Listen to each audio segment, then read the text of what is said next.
mahasiswa, saya akan memberikan penjelasan sedikit tentang materi konsep daripada permintaan dan penawaran. Jadi teman-teman, hari ini saya akan berikan video, saya akan memberikan penjelasan sedikit ya tentang konsep permintaan dan penawaran. Perlu kita ketahui, sebelum kita diskusi tentang permintaan dan penawaran, maka kita akan lihat aktivitas permintaan dan penawaran itu akan terjadi ketika ada sebuah sarana. Nah, dalam hal ini kita akan bicara terlebih dahulu terkait dengan pasar. Kita ketahui, ya, pasar itu adalah sebuah sarana, kita garis bawahi, dia adalah tempat sarana yang terbaik.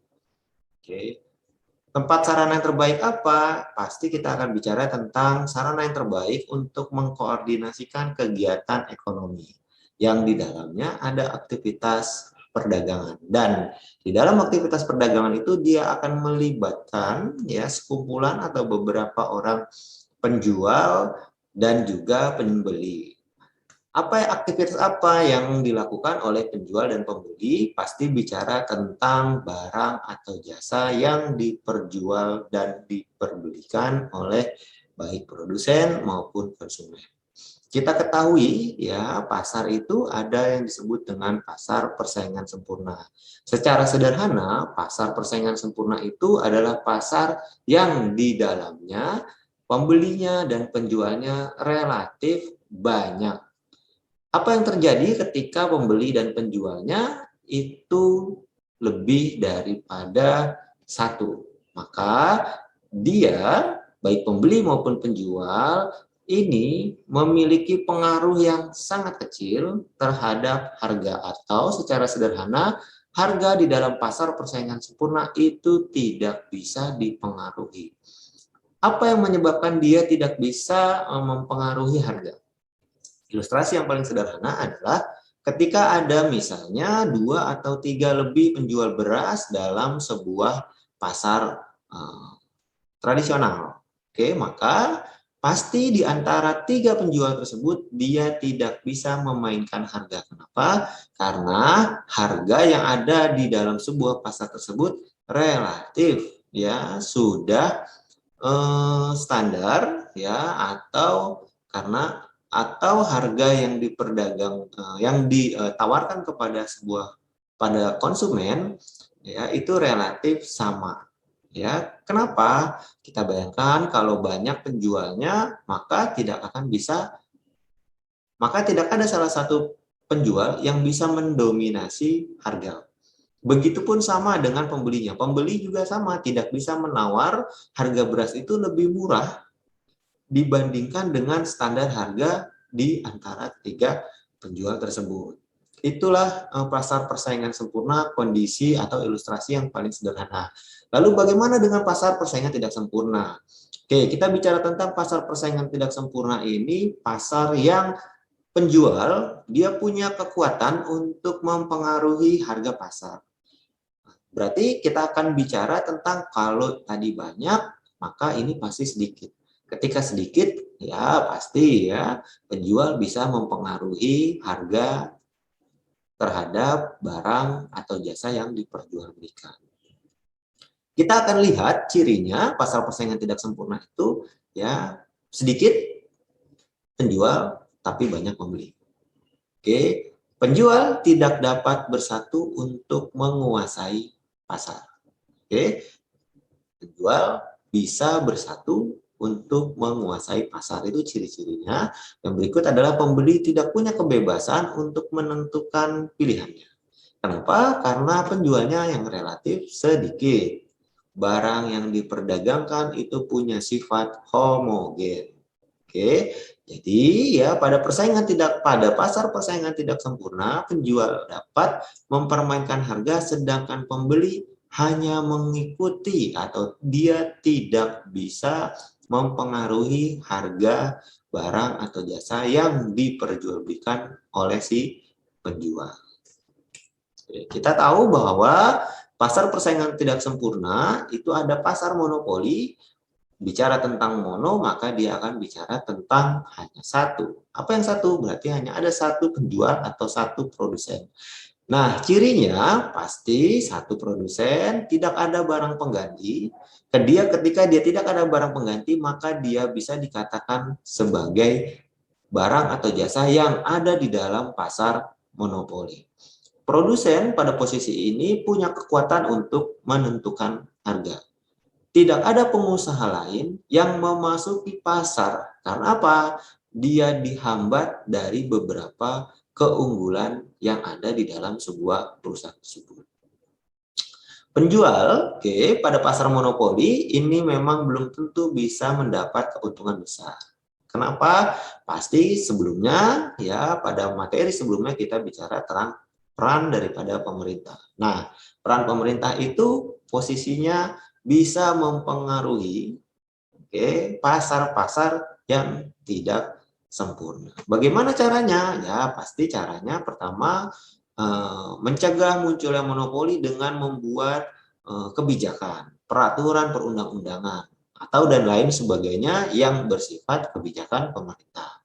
Atau pemerintah bisa mendirikan sebuah badan usaha milik negara, badan usaha milik daerah yang bisa menyaingi pasar monopoli ini. Atau kalau jika mengalami kesulitan, misalnya terjadi kekurangan suplai pangan misalnya, atau misalnya paling spesifik adalah misal beras, maka negara punya hak atau negara berhak atau negara wajib ya untuk mengimpor barang yang diproduksi oleh monopoli itu sendiri. Nah, campur tangan pemerintah pasti bisa dalam menentukan harga. Oke. Bagaimana dengan oligopoli? Nah, kalau oligopoli ini hanya terdapat sedikit. Oke, kalau tadi hanya satu, ini ada sedikit. Ya. Dan masing-masing penjual barang yang sama atau identik. Oke, berarti contoh adalah misalnya perusahaan semen, ya, semen misalnya ada semen Indonesia, misal dulu Holcim, terus misalnya semen 3 roda dan lain sebagainya. Oke, nah tapi oligopoli ini, jika oligopoli membuat sebuah keputusan mengenai tingkat produksi secara individu, maka hasilnya jumlah yang lebih besar dan harga yang bisa juga menjadi lebih rendah dibandingkan dengan hasil monopoli. Oke. Bagaimana dengan cirinya? Kita bisa identifikasi apakah ini pasar monopoli atau pasar oligopoli. Kita lihat, tadi sudah bicara tentang cirinya, monopoli, sekarang kita lihat indikasi-indikasi bahwa ini adalah pasar oligopoli bisa kita lihat dari apakah perusahaannya relatif dalam industri itu relatif sedikit. Produknya homogen atau terdiferensial. Kita lihat itu. Yang berikutnya pengambilan keputusan yang saling mempengaruhi. Contoh misalnya antara perusahaan semen 3 roda, perusahaan semen Holcim, perusahaan semen Indonesia mungkin ya. Itu dia bisa berkomunikasi terkait dengan pengambilan keputusan ya dalam misalnya harga, atau misalnya dalam kuantitas, atau misalnya dalam pendistribusian, misalnya perusahaan A itu khusus untuk wilayah barat, perusahaan B untuk wilayah timur, misalnya seperti itu. Setiap produsen atau perusahaan ini cenderung punya ya atau dapat memberlakukan harga pasar yang secara umum. Adanya kepemimpinan harga oleh perusahaan atau produsen-produsen yang besar. Oke. Bagaimana dengan pasar tidak sempurna dari pasar monopolistik? Oke, monopolistik ini adalah pasar yang di mana ya terdapat banyak produsen yang memproduksi atau menghasilkan barang yang relatif serupa juga atau identik juga, tapi dia punya perbedaan dalam beberapa aspek. Oke, cirinya oligopoli, banyak produsen penjual. Adanya diferensiasi produk. Oke, pasar ini menjual produk yang cenderung sama. tetapi memiliki banyak perbedaan khususnya produknya. Oke, apakah pengemasan, apakah bentuknya, atau lainnya. Tapi secara fungsi sama, misalnya contoh perusahaan-perusahaan otomotif, motor misalnya, kan sama fungsinya. Tapi apa bedanya? Bedanya mungkin packagingnya, bedanya tampilannya, atau misalnya desain bentuknya, tapi secara fungsi relatif sama. Produsen bisa mempengaruhi harga pasar, iya, ya di pasar ya harga terbentuk berdasarkan dari mekanisme pasar. Produsen dapat keluar masuk pasar. Dalam hal ini maksudnya adalah dipengaruhi oleh laba atau keuntungan secara ekonomis dari masing-masing perusahaan. Oke, promosi penjualan pada saat kita berada di dalam pasar monopolistik ini harus cenderung aktif. Oke, peran penting dalam meraih dan mempertahankan banyak konsumen. Oke, contoh misalnya ini ada ilustrasi misalnya perusahaan-perusahaan atau produsen-produsen penghasil sabun. Ya, meskipun fungsi dari semua sabun mandi sama, tapi ya fungsinya sama untuk membersihkan badan, tapi dia bisa mengkombinasikan apakah bentuk, apakah kemasan, atau misalnya wangi dan juga lain sebagainya. Oke. Kenapa ketika kita bicara tentang permintaan dan penawaran kita harus mendahulunya dalam sebuah teori konsep pasar? Sehingga ya fungsinya adalah jika kita akan melakukan sebuah bisnis, ya bisnis atau barang atau jasa yang kita produksi ini kira-kira ada di dalam sebuah pasar yang mana? Oke, kalau misalnya barang yang kita ciptakan adalah barang yang bisa ada di dalam pasar monopoli, maka treatmentnya apa? Pasar monopolistik, maka treatmentnya apa? Pasar oligopoli, maka treatmentnya atau apa? Atau bahkan kalau ternyata barang yang kita hasilkan atau barang yang kita produksikan, barang atau jasa yang kita produksikan ternyata ada di dalam sebuah pasar persaingan sempurna, maka strategi bisnis apa yang akan kita lakukan setelah kita tahu konsep dari pasar persaingan tidak sempurna maupun pasar persaingan sempurna itu seperti apa. Oke, itu dia pentingnya.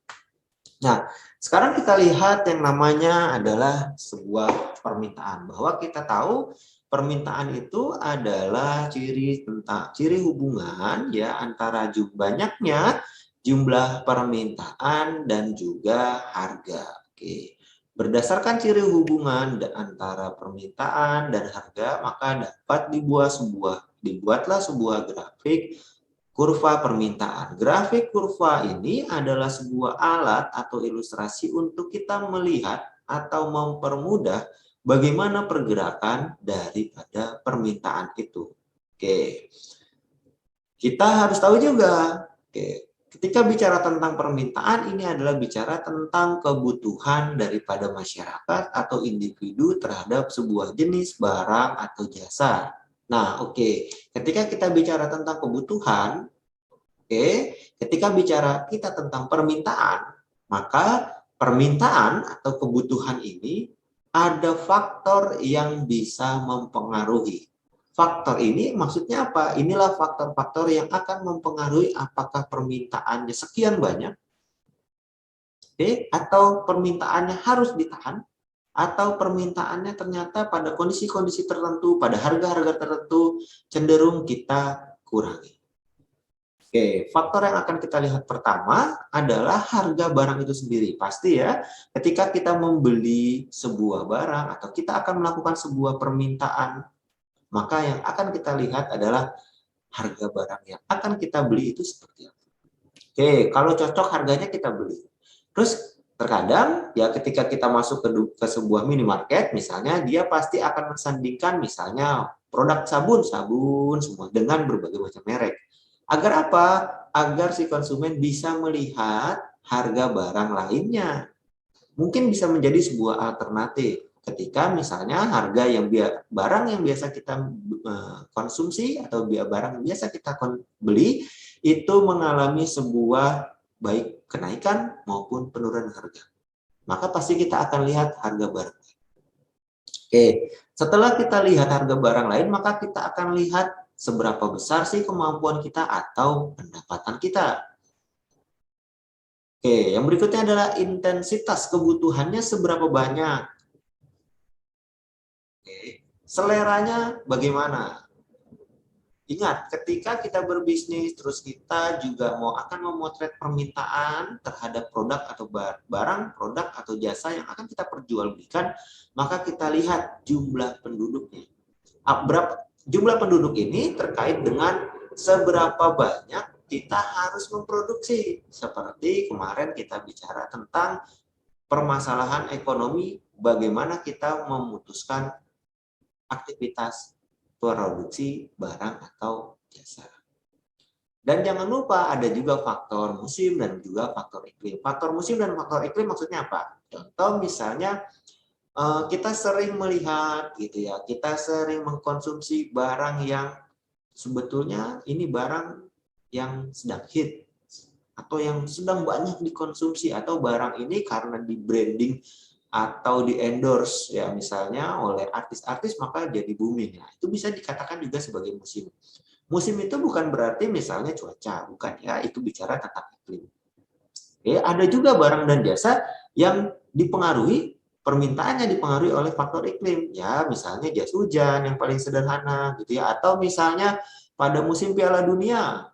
Ya, itu barang-barang yang terkait dengan misalnya Piala Dunia bola terkait dengan jersey, bola dan lain sebagainya, atau merchandise-merchandise yang terkait dengan Piala Dunia itu pasti akan permintaannya relatif lebih banyak. Dan juga faktor berikutnya adalah bagaimana barang atau jasa ini prediksi dia akan datang seperti apa.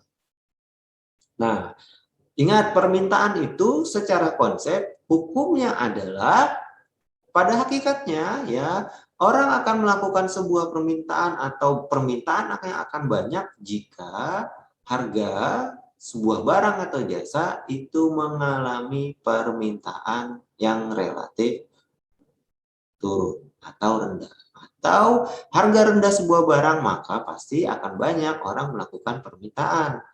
Nah, sebaliknya, gitu ya, sebaliknya ini bicara tentang silogisme, maka kalau harganya tinggi, maka juga orang akan mengurangi permintaannya atau permintaannya akan mengalami penurunan. Oke, ingat, penurunan bisa terjadi kalau faktor-faktor ini tetap. Tapi kalau faktor-faktor ini mengalami perubahan, ya misalnya harga barang X, oke, itu mengalami kenaikan. Tapi pada saat kejadian barang X ini mengalami kenaikan, namun konsumen pendapatannya mengalami kenaikan, itu juga tidak akan bisa mengurangi permintaan. Kenapa? Karena faktor pendapatan mengalami kenaikan, sehingga konsumen punya kemampuan untuk tetap membeli produk atau jasa yang biasa dikonsumsi. Oke, kita lihat ketentuan-ketentuan dalam permintaan. Oke, ketika kita bicara permintaan, maka kita juga lihat barang yang akan kita perjualbelikan atau kira-kira barang yang akan diminta oleh konsumen itu barangnya barang apa. Oke, kita lihat apakah dia barang normal. Nah, barang normal ini seperti apa? Barang yang jika pendapatannya mengalami peningkatan, dia akan bisa mendorong juga peningkatan terhadap permintaan barang. Asumsinya hal yang lainnya konstan atau ceteris paribus. Bagaimana kalau barang inferior? Nah, barang inferior ini adalah barang yang jika pendapatannya mengalami peningkatan akan menimbulkan penurunan terhadap kuantitas permintaan barang tersebut. Dengan asumsi juga hal yang lainnya atau faktor-faktor yang lain yang tadi sudah kita bahas itu mengalami tidak berubah. Barang inferior ini pasti kita akan bicara tentang bus, mobil. Oke. Jika kita mengalami peningkatan yang tadinya kita naik bus, maka kita akan beralih menjadi naik mobil pribadi. Biasanya aktivitas-aktivitas ini kalau di dalam Indonesia, biasanya masyarakat Indonesia ya kalau baru dapat gaji itu biasanya besok naik mobil. Oke, ketika misalnya udah pertengahan bulan mendekati akhir bulan dia kembali naik bus. Kenapa? Karena faktor pendapatan, termasuk juga pertamax atau premium. Ya, karena saya juga mengalami ketika misalnya Misalnya saya mau pergi jauh, oke lah kita pakai Pertamax gitu ya. Karena apa? Karena saya ingin pergi jauh, ya pergi jauh pasti kita sudah punya income yang lebih untuk perjalanan. Dan jangan lupa kita lihat bagaimana dengan barang substitusi. Nah, barang substitusi ini adalah dua barang atau lebih. Ketika terjadi peningkatan harga barang pertama, dia akan mendorong peningkatan dalam permintaan terhadap barang kedua. Oke, permintaan ini juga tergantung apakah barangnya ada barang substitusi atau enggak. Oke, ketika kita bisnis, maka kita harus perhatikan barang yang kita hasilkan, barang atau jasa yang kita hasilkan kira-kira ketika mengalami sebuah kenaikan atau ada faktor lain yang menyebabkan saya harus menaikkan atau menurunkan harga, kira-kira barang saya ini bisa disubstitusi nggak oleh misalnya produsen atau perusahaan-perusahaan lain. Itu juga menjadi pertimbangan. Ya, contoh misalnya pulpen dan pensil. Ya betul, pulpen pasti bisa digantikan substitusi karena apa? Secara fungsinya sama. Oke, teh dengan kopi. Ya kalau pada saat itu misalnya tidak ada teh, pasti akan digantikan menjadi kopi. Lampu neon dan lampu pijar ini secara fungsi sama. Oke, tinggal kita lihat apakah pendapatannya tetap atau tidak. Nah, karena pendapatannya dia tetap, nah terus ada barang substitusi, maka dia juga bisa dikatakan menjadi sebuah komponen barang substitusi. Nah, berikutnya adalah barang komplementer. Nah, barang komplementer ini bicara tentang jika terjadi sebuah peningkatan harga pada barang pertama, ini juga akan mendorong penurunan dalam peningkatan barang lainnya. Jadi ada side effect yang terjadi ketika harga barang pertama mengalami perubahan. Oke, BBM naik, maka pasti penggunaan atau konsumsi mobil atau pembelian mobil atau permintaan mobil akan relatif turun. BBM naik, oke lah kita naik bus sama ya tadi seperti tadi akan menjadi barang inferior lagi. Maka mobilnya jadi menjadi barang inferior lagi, tukar lagi menjadi bus. Komputer dan software, misalnya komputer mengalami kenaikan, software berdampak terhadap software. Gula mengalami kenaikan, maka juga akan mengalami penurunan ya terhadap konsumsi kopi. Kaos kaki dan sepatu ya itulah yang disebut dengan barang komplementer. Ketika terjadi apa-apa terhadap barang yang pertama akan berdampak terhadap barang yang kedua. Barang pertama mengalami kenaikan akan mengalami penurunan terhadap barang yang kedua. Ini adalah sebuah schedule ya, ini adalah contoh ya. Ini kalian bisa nanti pelajari. Ini ada schedule permintaan barang ABC. Oke. Di mana kita tetapkan misalnya ada data yang menunjukkan bahwa ketika harga dari 5.000 sampai dengan 10.000, ketika ada perubahan pendapatan, apakah permintaan mengalami penurunan.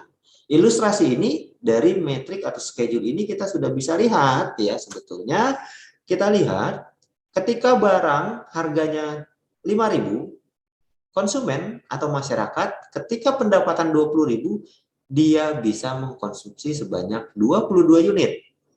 Oke, harga sama, pendapatan mengalami kenaikan menjadi 30.000, pasti konsumsinya akan terhadap barang ABC ini akan mengalami kenaikan. Oke, begitu juga seterusnya. Kalau pendapatan naik, pendapatan naik, maka dia juga akan bisa melakukan permintaan yang lebih banyak.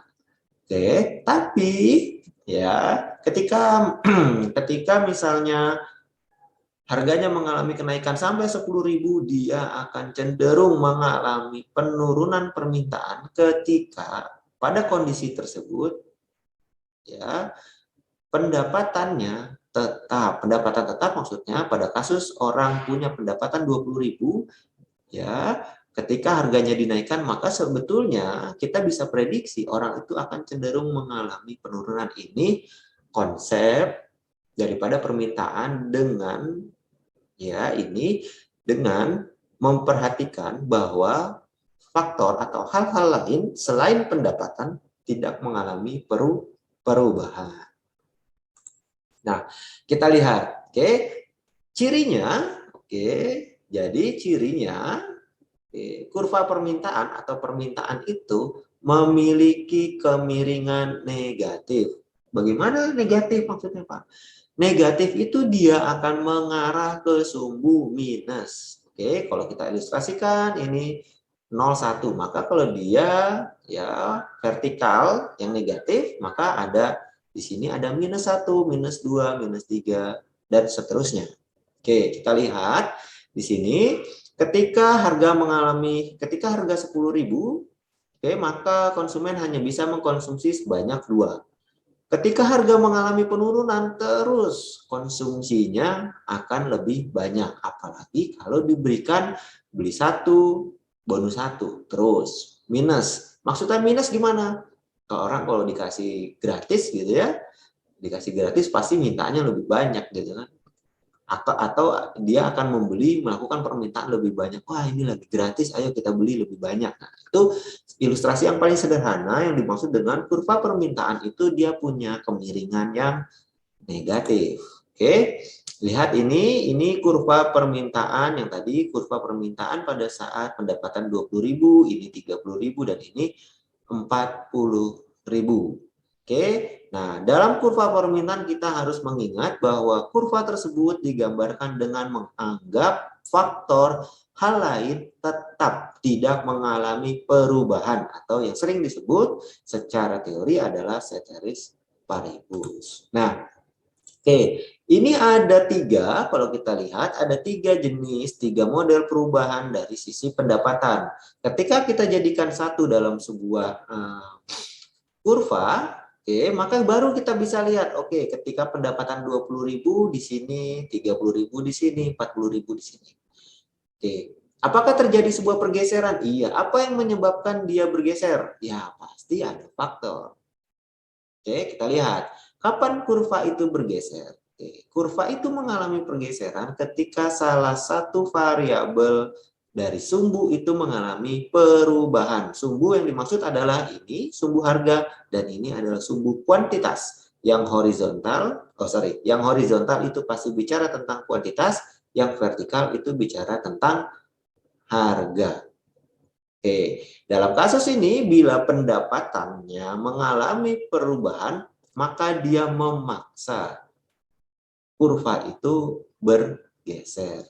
Pergeseran dapat terjadi bukan hanya disebabkan oleh faktor pendapatan, iya betul. Namun faktor lain juga bisa membuat kurva itu mengalami perubahan. Oke?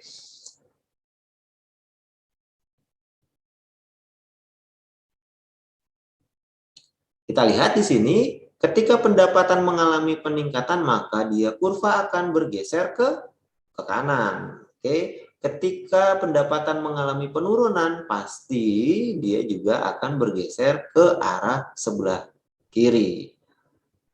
Nah, sekarang kita lihat, ini cenderung akan kurva ini punya kemiringan yang bersifat negatif. Maksudnya bersifat negatif seperti ini ya. Nah, sekarang penawaran permintaan sudah kita lihat sisi penawaran. Oke, saya selalu misalnya mengingatkan ini. Ketika bicara tentang permintaan, itu sudut pandang atau kacamatanya itu lebih dominan kepada masyarakat atau konsumen ataupun pembeli. Tapi ketika kenapa Pak sudut pandangnya itu ketika bicara permintaan sudut pandangnya konsumen, masyarakat ataupun pembeli? Karena hakikatnya kita sebagai konsumen itu maunya harganya murah, dapatnya banyak. Sesederhana itu saja sebetulnya.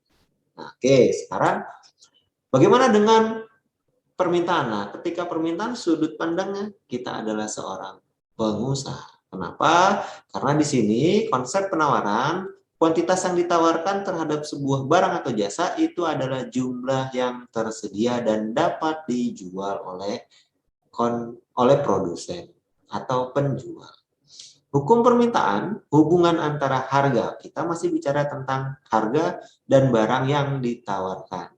Oke, dengan menganggap hal lain sama, tetap menganggap hal atau faktor-faktor lain sama.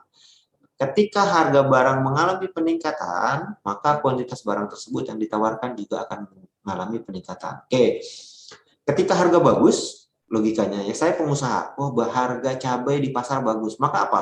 Saya akan berlomba-lomba untuk menawarkan barang saya.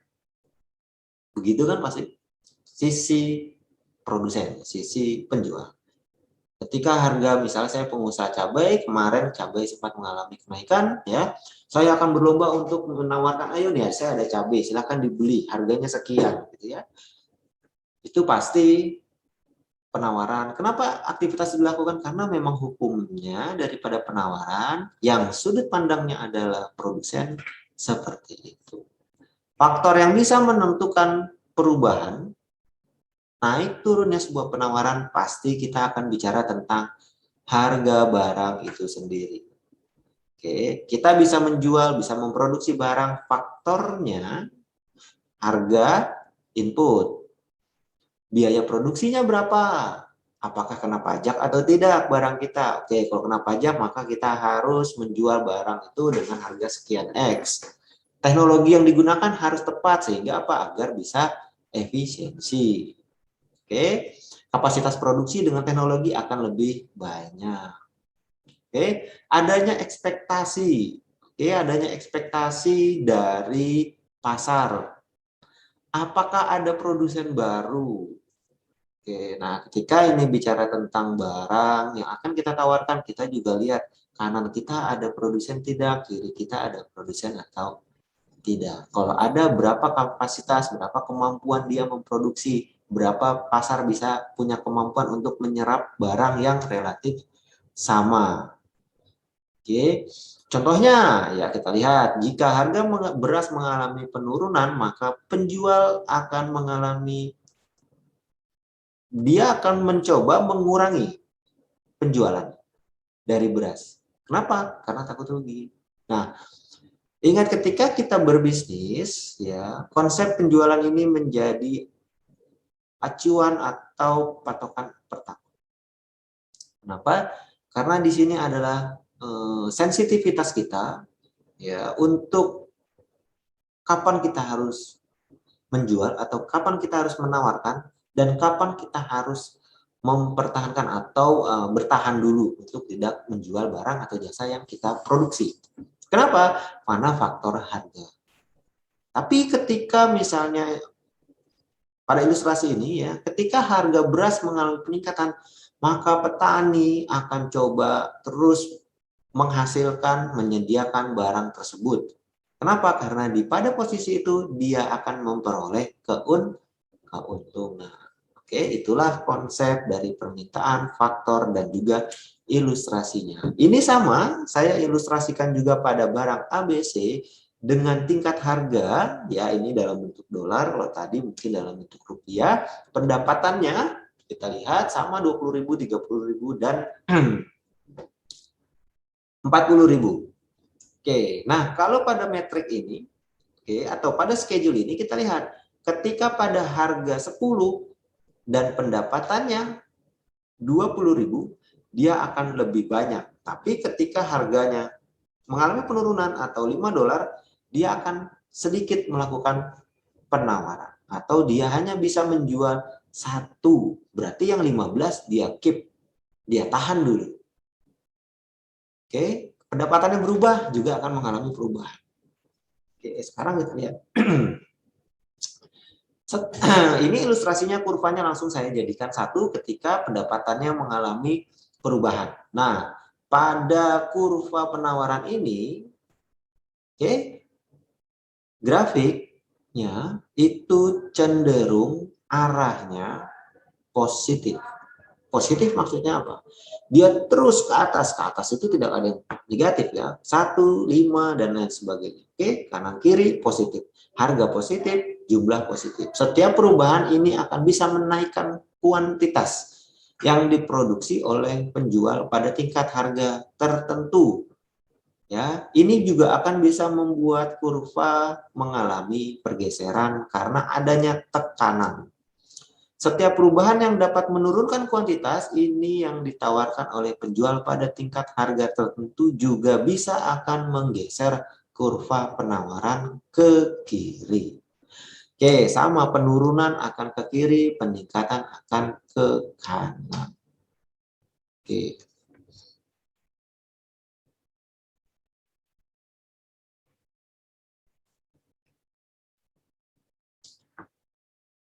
Ketika ada permintaan, ketika ada penawaran, ketika ada pembeli, ketika ada penjual, maka apa sih sebetulnya yang dicari? Yang dicari adalah keseimbangan. Keseimbangan maksudnya apa?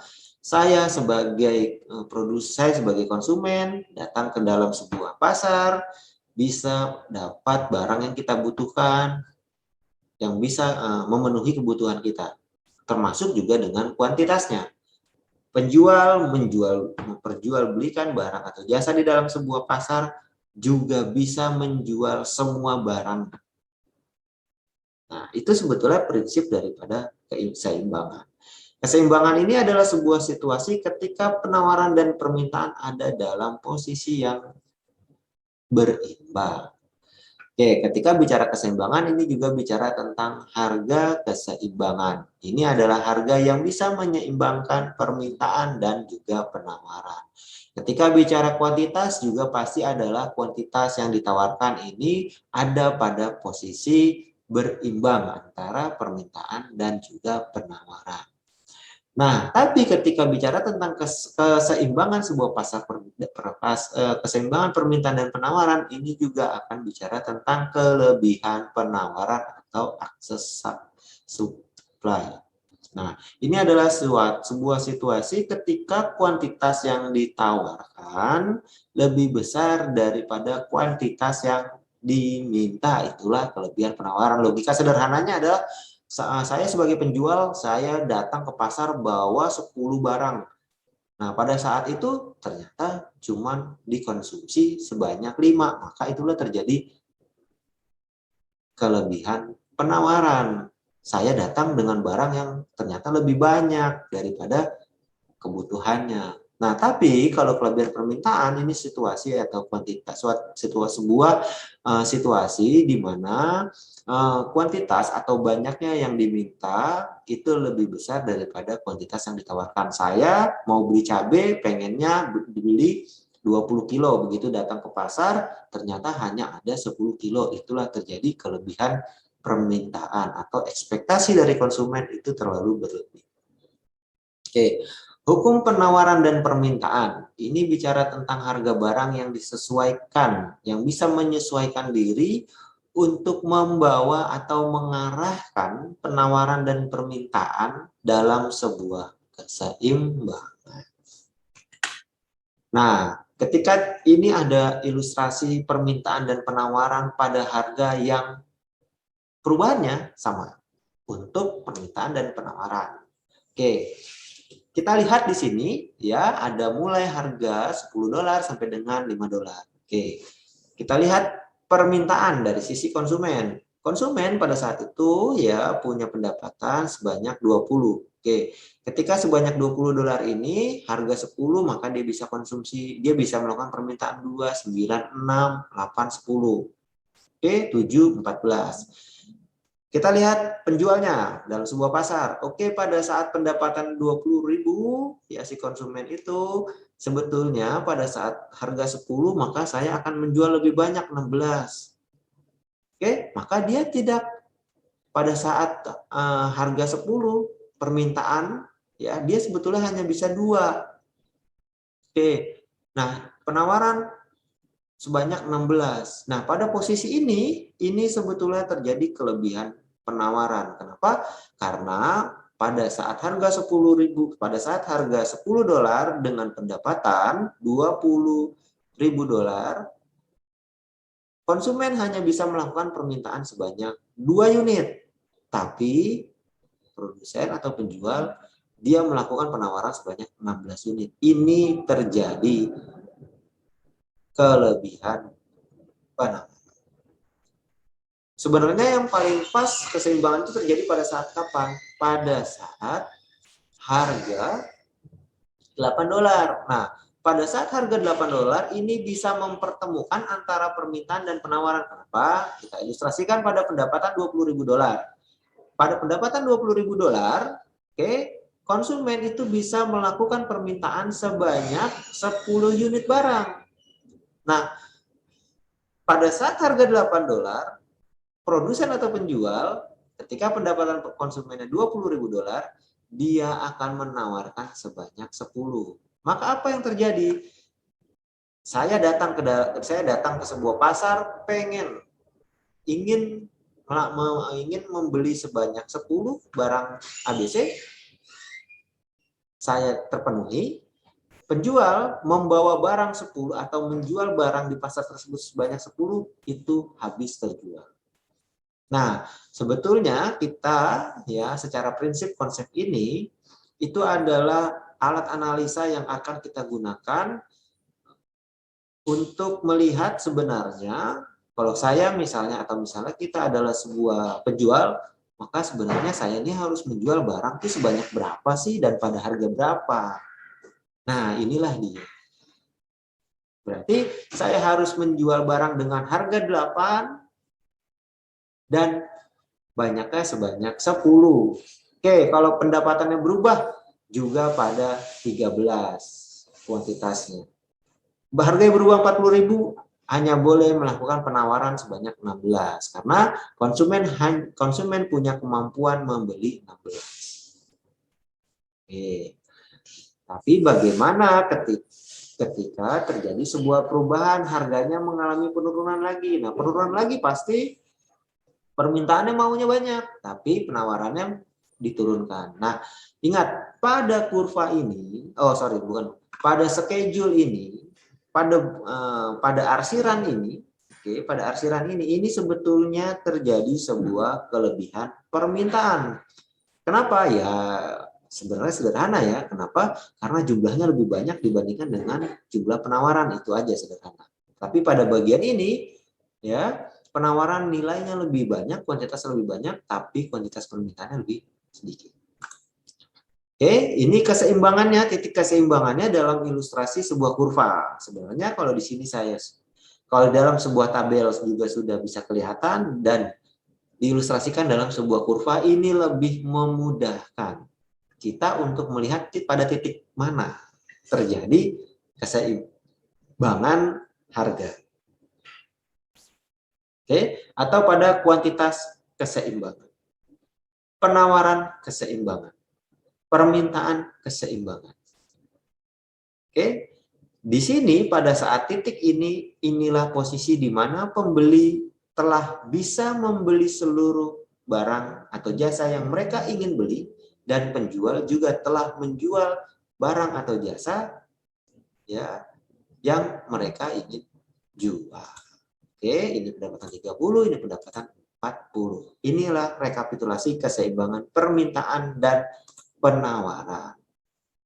Oke, kita lihat sama kelebihan penawaran tadi di sini juga udah bisa kita lihat. Inilah posisi kelebihan penawaran, inilah posisi kelebihan permintaan. Untuk mempermudah kita lihat ilustrasi kurvanya.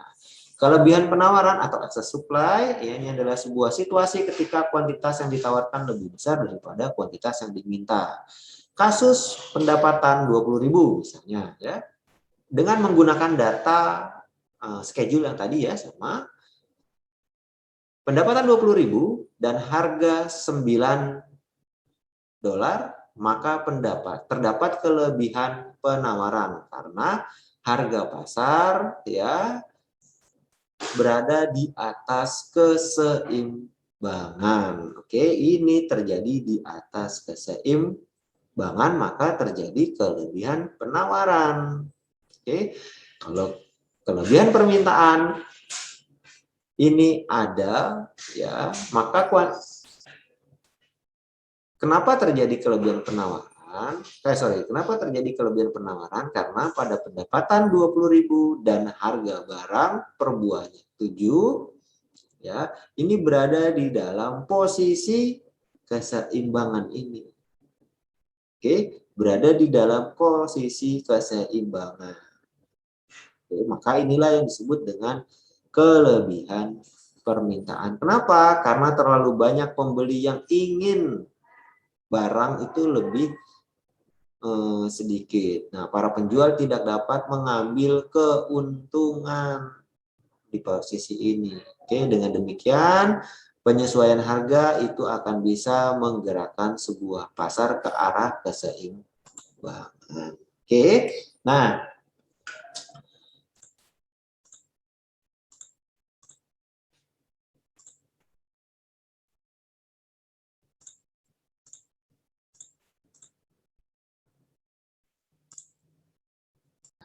oke.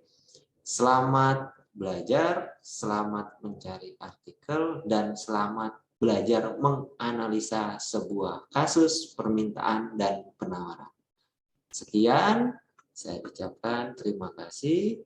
Wassalamualaikum warahmatullahi wabarakatuh. Salam sehat.